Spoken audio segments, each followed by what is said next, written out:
Bonjour, ici Justin pour actualité-dvd.com et aujourd'hui je vais vous parler du film Au cœur de l'océan, version française de In the Heart of the Sea, offert en combo Blu-ray, DVD et ultraviolet.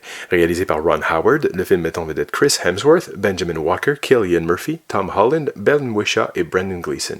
Distribué par Warner Brothers, le Blu-ray est disponible en magasin depuis le 8 mars 2016. Hiver 1820, le baleinier Essex quitte la Nouvelle-Angleterre et met le cap sur le Pacifique. Il est alors attaché par une baleine gigantesque qui provoque le naufrage de l'embarcation. À bord, le capitaine George Pollard, inexpérimenté, et son second plus aguerri, Owen Chase, tentent de maîtriser la situation. Mais face aux éléments déchaînés et à la fin, les hommes se laissent gagner par la panique et le désespoir. Ron Howard, ce réalisateur souvent jugé comme un bon cinéaste, mais trop sage, trop classique dans ses mises en scène, n'en finit plus de surprendre ces dernières années. Apparaît un très réussi Rush dans lequel il évoquait la rivalité entre les pilotes de course James Hunt et Niki Lauda. Le voici qui surpasse une nouvelle fois et nous livre sans doute l'un des films les plus puissants de sa carrière. Avec In the Heart of the Sea, Ron Howard a décidé de faire découvrir au public la véritable histoire qui se cache derrière le célèbre roman de Herman Melville, Moby Dick.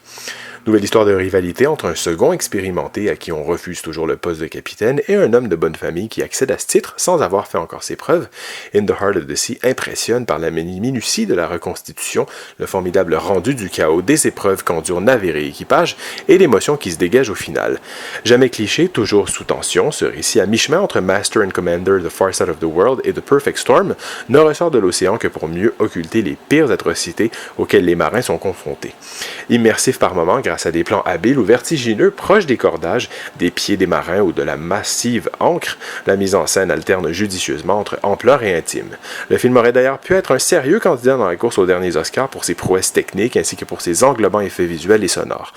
En effet, alors que l'action domine tout au long du film, Ron Howard frappe fort en démontrant son aptitude à gérer l'émotion en quelques plans, livrant une culpabilité longtemps sourde, décrivant un débarquement silencieux ou annonçant alors le début d'une nouvelle ère. Du côté technique, des pistes sonores en anglais Dolby Atmos, anglais Dolby True HD 7.1, anglais Dolby 5.1, français Dolby 5.1, espagnol Dolby 5.1 et portugais Dolby 5.1 sont offertes, accompagnées de sous-titres en anglais pour malentendants, français, espagnol et portugais.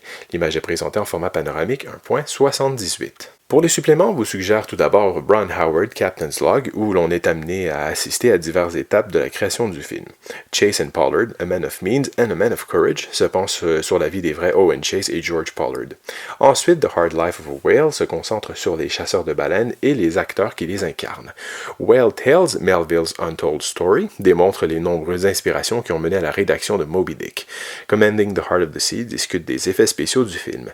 Lightning Strikes Twice, the real-life sequel to Moby Dick, se penche sur des fouilles archéologiques de navires liés à l'Essex.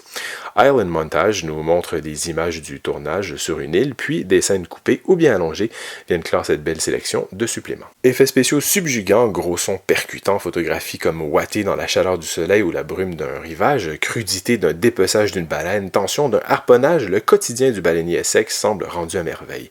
Par son message écolo livré en arrière-plan, remettant l'homme à sa place par rapport à l'immense nature et par sa capacité à faire de l'épique, malgré quelques prises de liberté avec les réalités, le support d'une histoire universelle, Au cœur de l'océan est le film d'aventure intelligent de cette fin d'année. C'était Justin, merci et bon visionnement.